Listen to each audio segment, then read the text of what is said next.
기도하겠습니다. 아멘. 우리 지난주 부활주일에 말씀을 나누려고 했던 내용인데요. 좀 더 말씀을 진행되어 나갈 수 있도록 이렇게 좀 더 말씀을 많이 준비했습니다. 부활은 기독교 역사의 물줄기를 바꾸는 하나의 큰 전환점이 되었습니다. 제자들의 삶이 부활로 말미암아 송두리째 변화되었고 창조의 질서에 그동안 가져왔던 소위 말하는 패러다임이 새롭게 만들어졌던 것이 바로 예수님의 부활의 사건입니다. 그리스도인에게는 영원한 소망을 준 사건이었고요. 유대인들과 로마 군병들에게는 가장 염려했던 시나리오가 바로 예수님의 부활이었습니다. 그래서 기독교에 있어서 예수님의 부활은 당시 유대 사회와 오늘날 우리 시대의 하나의 혁명이다라고 할 수가 있습니다. 그 가운데 하나가 바로 부활로 말미암아 성전에 대한 새로운 신앙일 수 있습니다. 유대인들은 스스로를 하나님이 선택한 저희들은 선택받은 백성이다라고 믿고 있습니다. 그리고 그 증거를 세 가지로 가지고 있는데요. 그들이 자신들이 하나님의 선택받은 선민 사상의 증거를 무엇으로 되냐면 첫째로는 약속의 땅, 그 다음 율법, 그리고 예루살렘 성전이 바로 그들이 선민 사상을 가졌던 세 가지의 중요한 증거입니다. 이것은 다 자기들이 만든 것이 아니고 하나님으로부터 주어진 것이기 때문에 특별히 자신들에게 주어진 하나님께서 하나님의 백성으로 자신을 삼았다라고 하는 그 증거가 바로 이 세 가지다라고 볼 수가 있습니다. 그렇기 때문에 이 세 가지는 이스라엘 백성 유대인들에게 절대적인 것이죠. 그 가운데서도 성전은 특별합니다. 성전은 그래서 그들에게 예배와 삶의 중심지가 바로 성전이었고 바벨론으로 끌려갔던 이스라엘 백성들이 예루살렘으로 돌아왔을 때에 성전이 무너진 것을 가장 마음 아파했었고 그리고 성전을 재건할 때는 자신의 집보다 성전을 먼저 재건했던 그런 역사적 사건은 그들이 성전을 어떻게 생각하는 것과 무관치 않다라고 하는 것입니다. 이는 성전에 하나님이 거하신다라고 하는 믿음이 있었고 그래서 성전은 그들에게 영적 구심점이 되었던 것이 바로 예루살렘 성전입니다. 그런데 오늘 본문에 예수님께서 이 성전을 방문하셨습니다. 그리고는 오래된 관습인 소나 양과 같은 번제물을 파는 사람에게 녹근으로 채찍을 만들어서 그들을 내어쫓고 돈을 바꾸는 한정사람들이 가졌던 상을 비엎은 사건이 오늘 본문에 나와 있습니다. 이는 유대인들에게 대단히 도전적이고 아주 놀랄만한 사건입니다. 그래서 그들이 묻죠. 이런 일을 하는 권세가 어디 있는지 그 표적을 보여달라고. 당시에 권세를 가진 종교지도자나 혁명을 일으킨 사람들에게는 분명한 표적을 가지고 있었고 그 표적들은 자신들의 말과 행동에 대한 어떤 종교적 신념을 뒷받침해 주는 것이기 때문에 예상치 못한 어떤 큰 일을 했을 때는 사람들이 당신이 무슨 표적으로 이런 일을 하느냐라고 하는 그 자신들의 말과 행동에 대한 뒷받침을 그리고 종교적 신념에 대한 뒷받침을 바로 이 표적으로 보여달라고 말하는 것이 일반적인 관례였습니다. 이때 예수님께서 하신 말씀이 성전을 헐라 내가 사흘 동안에 일으키리라 라고 하는 말씀을 했습니다. 왠지 모르게 손에 잡히지 않고 이해할 수 없는 그런 내용들이었죠. 그래서 사람들은 경악했습니다. 오늘 본문에 보니까 성전을 짓는 데 소요한 시간이 본문 20절에 46년 동안이었고 그리고 그것도 아직도 완성되지 않았는데 어떻게 사흘 만에 성전을 짓겠다고 하는가. 이는 도무지 불가능한 일이기 때문에 사람들은 헛웃음을 치었고 그리고 당시의 제자들도 그 말씀이 무슨 뜻인지 알지 못했던 것으로 알 수 있습니다. 그렇다고 한다면 오늘 이 본문 말씀에서 우리가 가져야 하는 교훈, 곧 주님이 하신 말씀의 뜻이 의미가 어디에 있는지 저는 오늘 두 가지의 질문을 여러분에게 먼저 제시하고 이 문제에 대한 예수님이 가졌던 생각을 함께 나눔으로 말씀의 은혜를 나누고자 합니다. 첫 번째는 성전을 헐라라고 한 이유가 어디에 있을까? 두 번째로 무엇을 다시 새롭게 세운다는 것일까에 대한 질문입니다. 주님께서는 성전을 헐라 사흘 만에 이렇게 세우시겠다라고 하셨는데 도대체 왜 성전을 헐라라고 말씀하셨고 그리고 다시 세우신다라고 하는 것은 어떤 의미일까에 대한 말씀인 것입니다. 먼저 첫 번째 제기되는 질문인 왜 예루살렘 성전을 헐라고 하셨을까에 대한 말씀입니다. 일반적으로 전통적인 해석은요, 예수님께서 성전을 헐라고 했던 것은 성전이 너무 부패했기 때문이다 라고 말합니다. 왜냐하면 성경에서는 예수님께서 장사하는 사람들을 향하여 내 아버지 집으로 장사하는 집을 만들지 말라라고 하는 말씀을 통해서 성전이 성전으로서의 기능을 제대로 발휘하지 못했던 것으로 이해하고, 다른 복음서에 보면 예수님께서 분노하시면서 강도의 불혈로 만든다라고 하는 것으로 보아 당시의 예루살렘 성전은 사람들이 보기에 썩 정말 거룩한 곳으로 사용하기에는 너무나 많이 부패해 있다 이렇게 보는 것입니다. 여러분, 성전이 거룩한 것은요, 거룩한 행위를 하기 때문에 거룩한 것이에요. 그래서 거룩을 상실하게 될 때는 성전은 거룩해질 수가 없는 것입니다. 이스라엘 백성들이 바로 예루살렘 성전을 그렇게 만들었기 때문에 예수님께서는 그것을 헐라라고 말씀하셨을 것이다 라고 해석하는 것이 그동안 통례적으로 전통적으로 해석해 왔던 방법입니다. 물론 그것은 틀림없는 사실인 걸로 저도 인정을 합니다. 그런데 예수님께서 말씀하신 성전을 헐라라고 하는 것은 보다 더 깊은 의미가 있습니다.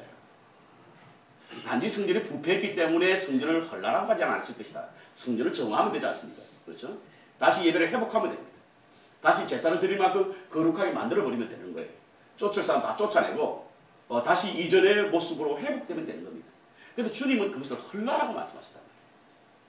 부패했다고 헐라라고까지 할 수 있을까에 대한 의문이 제기될 수가 있습니다. 출애굽기 25장 8절에서 9절까지 보면요, 성전에 근원이 나와 있는데, 원래 하나님께서는 몸소 지성소를 건축하도록 명하시고, 그리고 설계 도면까지 지시하셨습니다.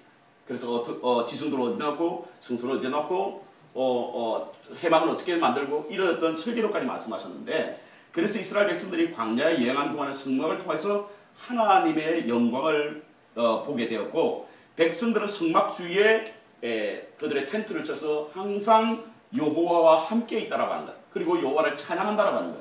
그래서 길을 떠날 때나 항상 성벽을 거두어서 먼저 이동하였고, 다시 행군을 멈추면 성막을 치고 언약궤를 그곳에 모셨습니다. 가나안에 정착한 후에서도 약속의 궤, 언약의 궤를 이스라엘의 수도 예루살렘에 옮겨왔을 때 성전을 짓기 시작했고, 그리고 솔로몬에 의한 성전 건축 역시 하나님의 명예에 의해서 건축되었다고 사무엘하 7장에는 말씀하고 있습니다. 그 후에 예루살렘 성전은 국가의 중심인 동시에 이스라엘 12지파의 종교적 중심지가 되었고, 성전은 하나님의 집이 되었고, 천상의 지성소를 대응하는 지상의 지성소가 바로 예루살렘 성전이었습니다. 이렇듯 이스라엘 백성에게는 절대적인 것이 바로 예루살렘 성전이었다는 거예요. 그런데 우리가 히브리서 10장 1절을 한번 보겠습니다. 율법은 장차 올 좋은 일의 그림자니라. 율법은 장차 올 좋은 일의 그림자일 뿐이요 참 형상이 아니므로 해마다 늘 드리는 같은 제사로는 나아오는 자들을 언제나 온전하게 할 수 없느니라 라고 하는 말씀이있습니다. 자, 우리가 여기서요 중요한 몇 가지 단어를 한번 찾아보십시오. 먼저 율법이라고 합니다. 율법은 장차 올 좋은 일, 장차 올 좋은 일의 뭐라고요? 그림자라고. 그리고 이로서는 참 형상, 이는 참 형상이 아니므로 해마다 늘 드리는 같은 제사로는 나아오는 자들을 언제나 온전하게 할 수 없다라고 말씀하고 있습니다. 율법으로는 온전하게 할 수 없다는 겁니다. 율법은 장차 올 좋은 일에 대한 그림자일 뿐이라는 거예요. 실제라고 안 해는 실제가 그림자의 그림자. 여러분, 율법에 의해서 만들어진 것이 무엇입니까? 이스라엘 백성들에게는요, 율법에 의해서 만들어진 것을 세 가지로 꼽습니다. 첫째로는 성전, 두 번째로는 안식일, 세 번째로는 코시, 음식에 관한 교육. 이것을 지키는 사람들을 그들은 종교인이라고 부릅니다. 지금 이스라엘의 종교인 한 10%밖에 안 되는데, 우리는 유대인들이 굉장히 종교적이라고 생각하죠. 그런데 이 세 가지를 지켜야만 종교인이 되는데, 이 세 가지가 바로 율법의 근원이 되는 거죠. 그 가운데는 분명히 성전이 있습니다. 성전. 그런데 율법은 좋은 일의 그림자라고 하는 거 보니까 성전도 역시 장차 올 좋은 일의 그림자입니다. 실체가 아니에요. 실체가. 좀 더 분명하게 히브리서 9장 24절은 이렇게 말씀하고 있는데요. 그리스도께서는 참끝의 그림자인 손으로 만든 성소에 들어가지 아니하시고, 우리가 한번 주목해야 될 말씀은 그리스도께서는 참끝의 그림자인 손으로 만든 성소에 들어가지 않았다는 거예요. 예루살렘 성전이 뭘로 만들었습니까? 손으로 만들었죠. 그것은 참끝의 그림자이기 때문에 주님은 들어가지 않으셨다는 거예요. 실제로 예수님께서 공생의 기간에 예루살렘 성전에 들어갔던 적이 없습니다. 오늘 본문에 빼놓고 나서. 본문대 사실은 제사를 들어간 것은 아니죠. 성전을 왈칵 뒤집어 놓기 위해서 가신 것이죠. 손으로 만든 것은 뭐가 아니다? 실체가 아니에요. 뭐다? 그림자라. 그림자이기 때문에 이 성전을 예수님께서는 헐라라고 말씀하십니다. 그림자는 언제까지 필요하죠? 실체가 올 때까지 필요합니다. 표상은 실체가 올 때까지 필요한 거예요. 참끝이 오면 그림자는 사라지는 겁니다. 표상은 없어지는 겁니다. 마치 지금 우리로 말로 하면 모델하우스와 같은 겁니다. 모델하우스는 어떤 것이죠? 장차 앞으로 이렇게 짓겠다라고 하는 아파트의 모델을 제시해 주는 것이 모델하우스지 않습니까? 근데 그 모델하우스가 언제 없어진다? 아파트를 다 짓고 나면 없어지는 거예요. 성전이 참끝이 오기 전까지가 필요했던 겁니다. 이제 참끝이 왔기 때문에 성전을 필요하지 않았던 것이죠. 그래서 예수님께서는 성전을 헐라라고 말씀하셨습니다.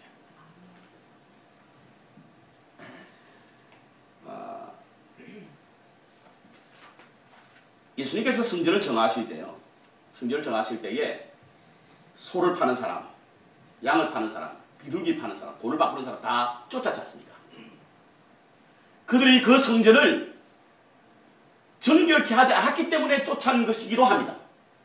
그렇지만 다른 이면에는 만약 성전을 헌다고 한다면 이제는 그것들이 필요가 없는 거예요. 돈 바꾸는 사람도 필요가 없어요. 양이나 소나 비둘기를 파는 사람도 필요 없습니다. 그렇기 때문에 주님은 쫓았지 않습니다. 성경에 어디를 봐도 쫓김을 당했던 소나 양이나 비둘기를 파는 사람과 돈을 바꾸는 사람들이 주님께 대항했다라고 하는 말씀은 없습니다. 그들은 쫓겨나감을 당했습니다. 예루살렘 성전이 세워질 때는 그들이 필요했던 거예요. 여러분. 반드시 필요했습니다. 왜? 멀리 있는 사람들이 소나 양이나 비둘기를 가지고 예루살렘 성전에 제사를 드릴 수 없었기 때문에 그들은 성전 바로 앞에서 흠이 없는 것, 티가 없는 것을 구입하고 하나님의 번제물로 드리기 위해서 그들이 필요했기 때문에 예루살렘 성전이 세워졌을 때는 그들이 필요했던 거예요. 그런데 예루살렘 성전이 헐게 되면 그것이 필요 없는 겁니다. 그래서 주님은 그들을 쫓았던 것입니다.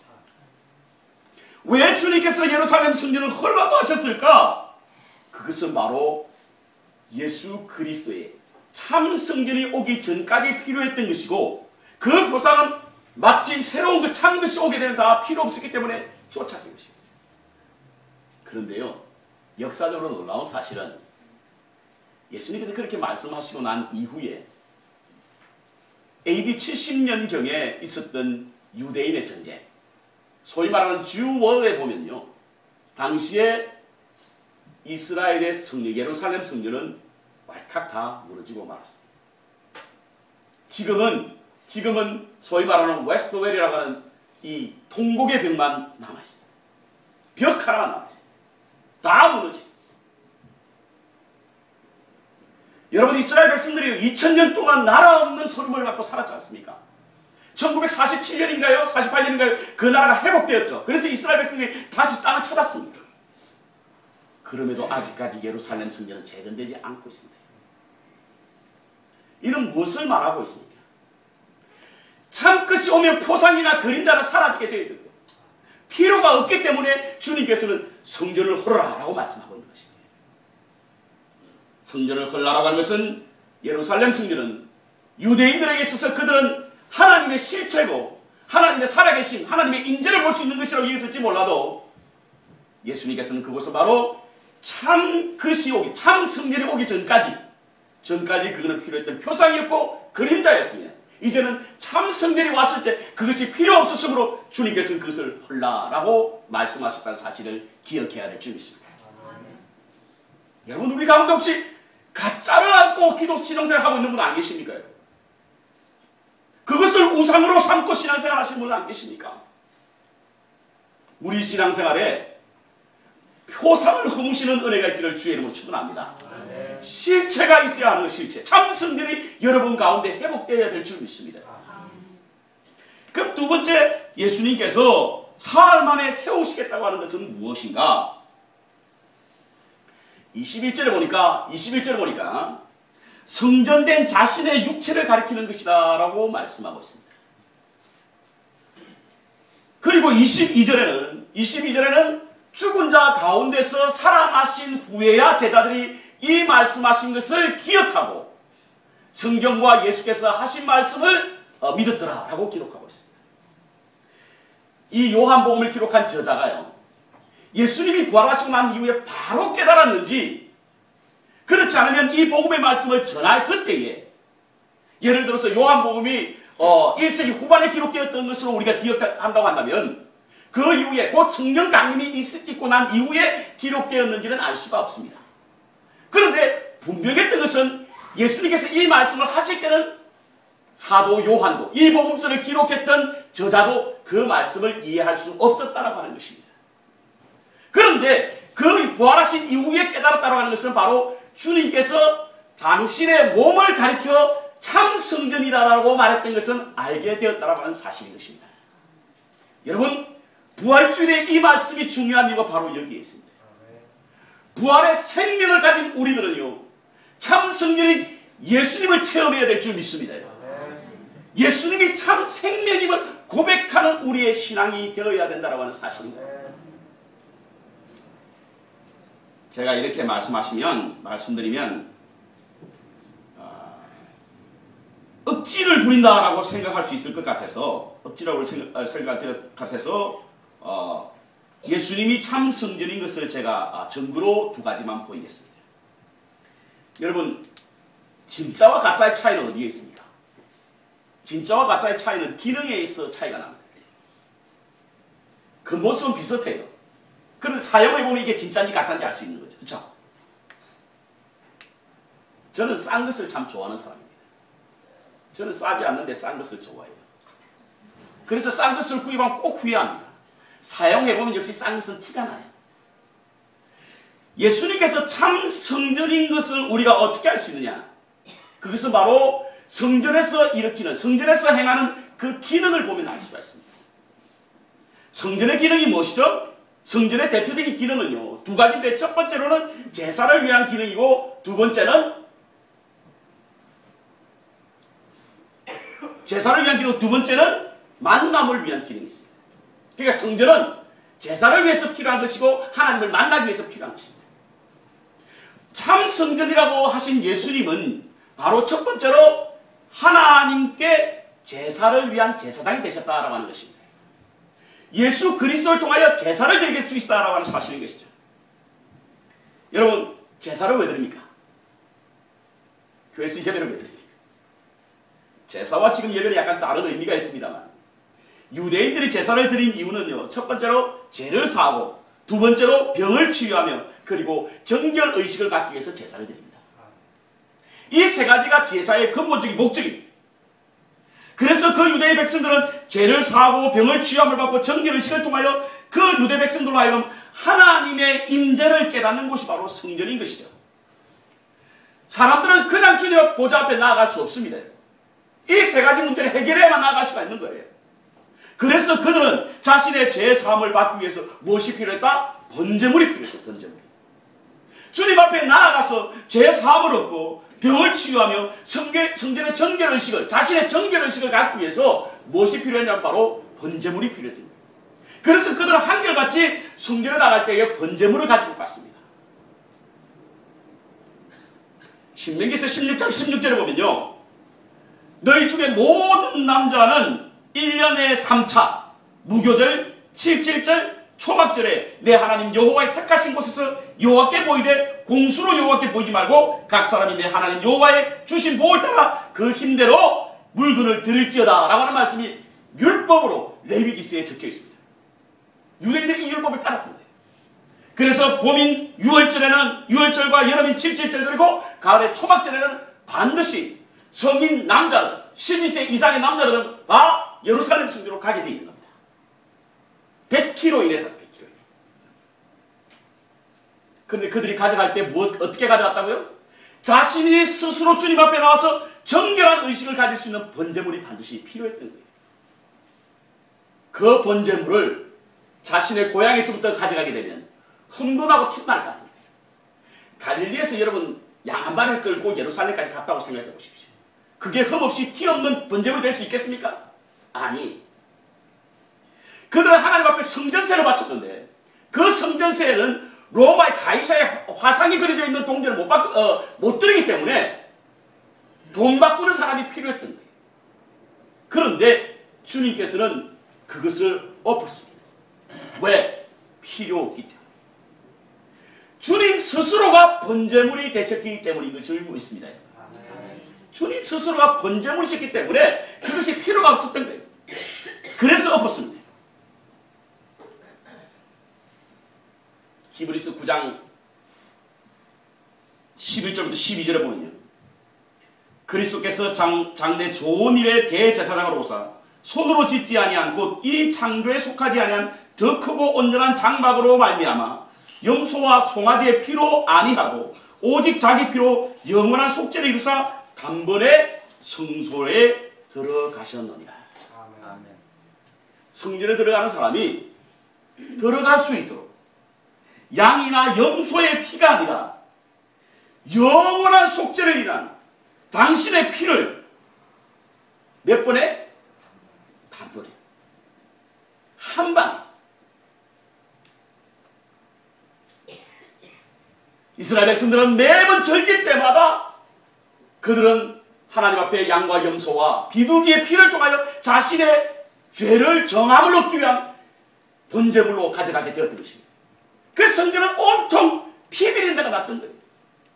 그런데 참 성전인 예수님께서 이 땅에 오셔서 당신이 대제사장이 되심으로 친히 번제물이 되심으로 참 성전이 되심으로 단번에 십자가에 달리심으로 우리의 모든 죄를 사하시고 우리는 다시금 번제를 드릴 필요가 없는 참 성전인 예수님께서 십자가에 달리셨음으로 말미암아 우리가 하나님 앞에 정함을 얻게 되었고 나음을 얻게 되었고 에베소서 3장 12절을 보면 우리가 하나님 앞에 담대하게 나아감을 얻을 수 있게 되었다는 사실인 것입니다. 아멘.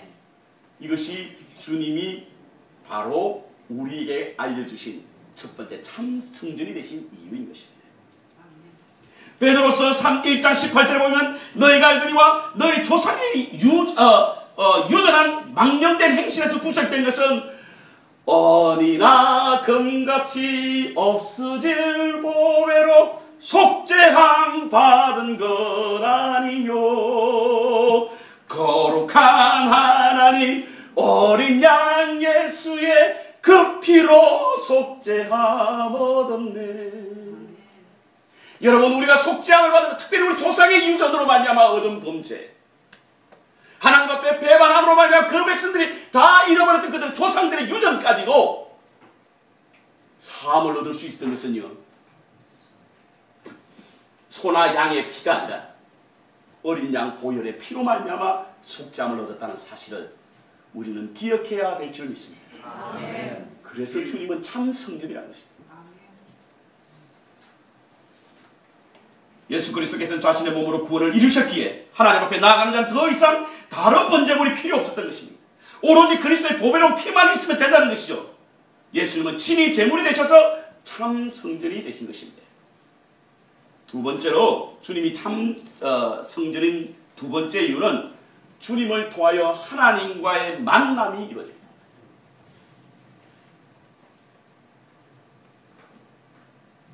성전은요 하나님의 만남의 장소입니다. 이스라엘 백성들이 처음에 이 회막을 지을 때요 하나님께서 하나님과의 만남을 장소를 위해서 회막을 지으신 거예요. 이스라엘 백성들이 그곳에 나오면 하나님을 만날 수 있게 하셨던 거예요. 참 자비로우신 분 아닙니까? 우리가 하나님이 어디 계신지 알지 못할 때는 혼란스러워요. 근데 어느 공간인가 계신다고 생각하면요, 우리는 하나님을 만나는 방법이 참 쉽습니다. 그렇죠? 회막은 바로 하나님의 만남의 장소였지 않습니까? 성전의 기능은 곧 바로 하나님을 만나고자 하는 어떤 기능이 있는 것입니다. 예수님은 하나님을 만날 수 있는 통로가 됩니다. 그래서 예수님은 참 성전이라고 하는 것입니다. 요한복음 17장 23절에 보면요, 예수님은 아버지께서 내 안에 계신다라고 말씀하셨습니다. 이것은 나중에 유대인들에게 큰 문제가 됐습니다. 그렇지만 주님께서는 분명하게 아버지께서는 내 안에 계신다라고 말씀하셨습니다. 뿐만 아니라 요한복음 14장 8절부터 10절까지 보면요, 주님이 어디로 가시는지 내가 알지 못합니다 라고 말하는 빌립을 향하여, 빌립아, 내가 이렇게 오래 너희와 함께 있을 때 내가 나를 알지 못하였느냐? 나를 본 자는 아버지를 보았거늘 어찌하여 아버지를 보이느냐? 나는 아버지 안에 있고 아버지는 내 안에 계신 것을 내가 믿지 아니하느냐? 내가 너에게 이르는 말이 스스로 하는 것이 아니라 아버지께서 내 안에 계셔 그의 일을 하는 것이니라. 어디 계시냐고? 아버지가 내 안에 계신다. 그러니까 하나님을 만나려고 하면 어떻게 해야 된다고요? 예수 그리스도의 성전에 있으면 하나님을 만날 수 있는 줄 믿습니다. 아멘.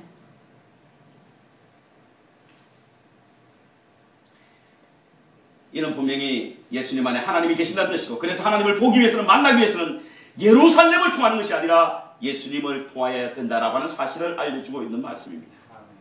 그렇습니다. 예수님은 참 성전이십니다. 주님을 통하여 제사가 이루어지고 주님을 통하여 만남이 이루어지기 때문에 주님은 참 성전이라고 하는 사실인 것입니다. 그래서 요한복음의 저자인 요한은요, 그의 계시록에서 다시 성전을 언급하면서 뭐라고 말씀하셨냐면, 성 안에서 내가 성전을 보지 못했으니 이는 주 하나님 곧 전능하신 이와 및 어린 양의 그 성전이 되심이라. 어린 양의 성전이십니다. 그 성전이 바로 어린 양이라고 하는 거예요.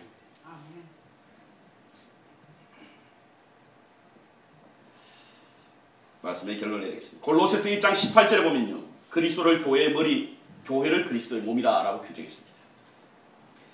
교회를 통해서 예배하게 하시고 예배를 통하여 우리의 죄를 없이 하시며 하나님과 교제하게 하신다라고 하는 그런 의미인 것입니다. 왜? 교회는 그리스도의 머리이기 때문이죠. 그리스도는 교회의 머리이기 때문입니다. 교회는 그리스도의 몸이기 때문입니다. 그래서 교회를 통하여 우리는 예배하게 하시고 교회를 통하여 우리의 죄를 없애하게 하시며 하나님과 교제하게 하시는 것이 바로 교회입니다. 그런데 교회가 주님의 모습을 상실하게 된다고 한다면 교회는 더 이상 하나님의 전이 될 수 없다는 사실을 기억해야 될 줄 믿습니다.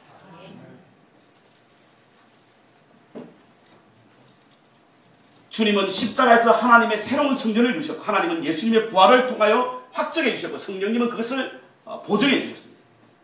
저는 부활의 계절에 이 말씀을 묵상할 시 무엇보다도 가장 적절한 믿음을, 적절하다고 하는 그런 믿음을 갖습니다.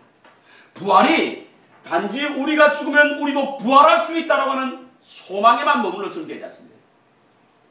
부활은요, 소망을 뛰어넘어 기쁨이 넘치는 삶이 되어야 될 줄 믿습니다. 아멘.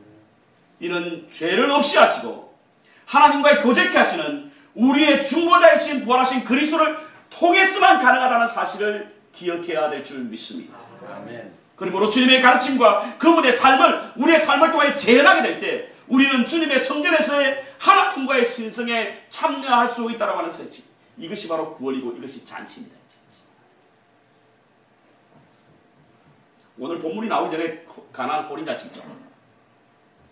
사람들이 준비한 그 잔치는 뭐가 모자랐다? 포도주가 모자랐습니다. 사람들이 준비하는 잔치는 항상 모자라게 되는 거예요. 풍성한 잔치는 주님이 준비해야 될 줄 믿습니다. 아멘. 물로 포도주를 만드는 주님이 준비하는 잔치만 우리가 풍성함을 누릴 수 있다는 사실입니다. 저는 저와 여러분이 하나님께서 열고 계시는 천국의 향인에 참여하기 위해서, 구원의 기쁨을 회복하기 위해서는 바로 주님 안에서 예배가 이루어져야 하고, 주님과 하나가 될 때 우리는 비로소 하나님의 신성에 참여할 수 있고, 그것이 바로 구원이며 그것이 참된 부활의 기쁨이라는 사실을 기억하기를 주의 이름으로 축원합니다. 아멘. 그래서 부활의 계절에 소망을 뛰어넘는 감격, 그 기쁨이 있기를 바라고, 다음 주부터는 우리 교회 공동체가 여러분 바로 올바른 하나님의 거룩한 성전이 되기 위하여 주님의 성전이 되기 위해서 어떻게 해야 할 것인가에 대한 말씀을 묵상함으로 우리 교회관, 오늘날 부활 이후에 우리가 가져야 하는 교회관에 관한 말씀을 계속해서 묵상하도록 하겠습니다. 찬송가 495장 보시겠습니다.